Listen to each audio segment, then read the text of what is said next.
says Russian warplanes buzzed a U.S. warship in the Black Sea. The USS Porter. Sorry, Ivan, I'm going to have to jump in right now. We've got to take you live to Capitol Hill. House Speaker Paul Ryan taking questions at his weekly press conference. Let's listen in. From the administration, or from wherever they're coming from. But if you know, let us know. What I do worry about, though, is if classified information is being leaked. That is criminal. And so I think there should be an investigation as to the leaks of information leaving wherever they're coming from.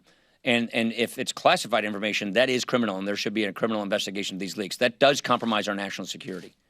Casey. Follow up on that. Should the House Intelligence Committee include an inquiry, an investigation into these leaks?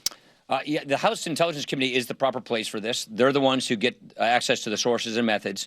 And so I do think it's appropriate that, and all of these, by the way, everything involving Russia is what the House Intelligence Committee has been working on, looking at, and we've had an ongoing investigation in all of this. And so, yes, that would be the proper purview for something like that. And do you believe that Mike Flynn should testify before the House Intelligence Committee? I'll defer to the House Intelligence. I haven't given any thought to that. I'll defer to the House Intelligence Committee.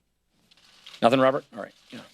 Yesterday, Federal Reserve Chairwoman Janet Yellen testified on the Hill that the border-adjusted tax would create economic uncertainty and even in some cases weaken the dollar. What's your response on that? Weaken the dollar? I don't know if I would agree with that. She suggested that. Yeah, I think most analysts would. I think maybe you got that the other way around. What's your response, I guess, to Here's how border adjustability works. A lot of people, there's a lot of confusion surrounding this. We are one of the few countries in the world that do not border adjust our taxes. 160 countries currently border adjust their taxes. We're in the company of companies like North Korea and Somalia, Afghanistan and Iran, or something like that. So almost all other countries border adjust their taxes. And what that means is you tax based on if it was consumed in your country, not if it's made in your country. What America does, we tax people based on whether it's produced in America.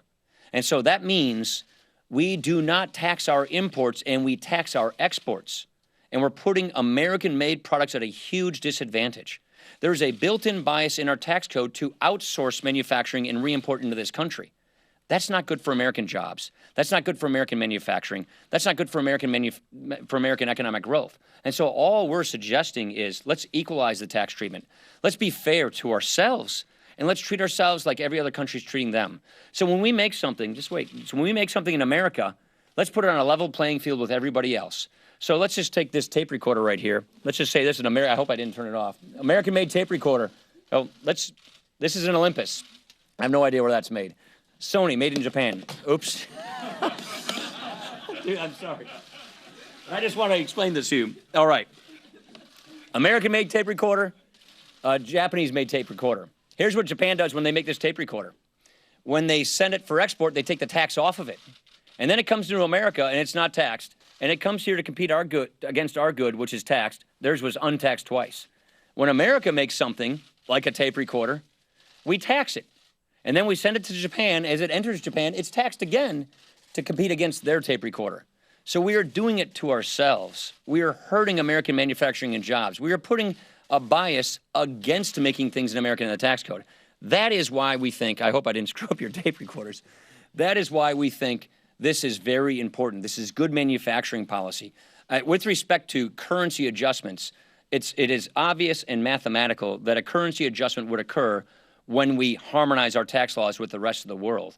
For people who are concerned about it, I believe that there are things we can do, and Ways and Means Committee is looking into this, to ameliorate those concerns, to address those concerns so that the transition from a really bad tax system to one of the best in the world we would get out of this is a gradual transition. I would also say that those who are concerned about this, I think they underappreciate how much better our tax system will be with this kind of provision. That's my just a quick follow-up is that you're not... You got me going on tax reform. I'm sorry. I just can't... But you're not concerned about that the growing Republican opposition to the border adjustment tax will jeopardize tax reform? No, I don't. Look, go back and read the books that are written about the 1986 tax reform. That was the last time we did tax reform. It's going to be up. It's going to be down. It's going to be on. It's going to be off. You're going to hear. You're going to report 150 stories on tax reform's fate between now and when we get tax reform done. We are doing tax reform. Tax reform is going to happen. And do you know why tax reform is going to happen? Because it has to happen. America has the worst tax code in the industrialized world. It is killing economic growth. It is driving companies to become foreign companies. More and more and more U.S. companies are going to leave this country because of our tax laws or get bought by foreign companies, and we will lose our seed corn, our employers. We will lose economic growth. This is existential to our economy, and we know this. And so we're going to get tax reform done, and there's going to be a whole bunch of drama that you're going to enjoy covering between now and then. Yeah, Laura.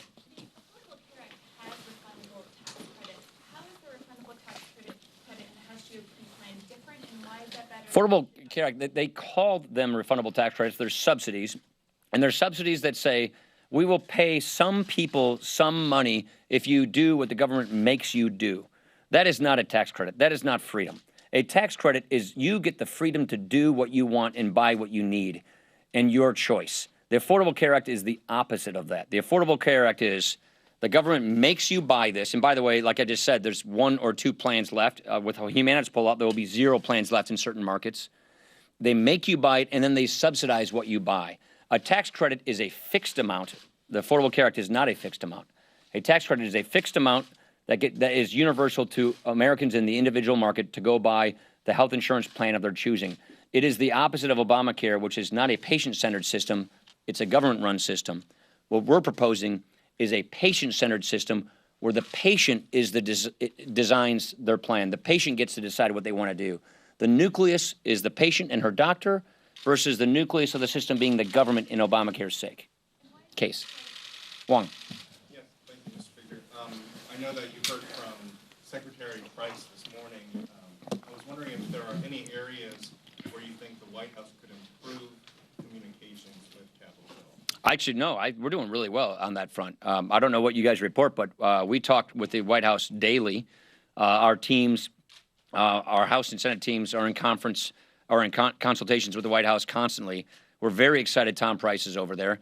Tom Price was one of the primary architects of our Obamacare replacement plan that we rolled out last year, and now he is the Secretary of HHS to execute and implement that plan.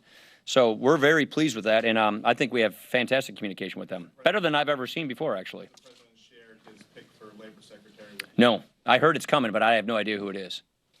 Yeah. Just to follow up on that a little bit was the Obamacare. I mean, obviously there are Democrats who think the law needs to be fixed. Republicans chose to go the reconciliation route with repeal and replace.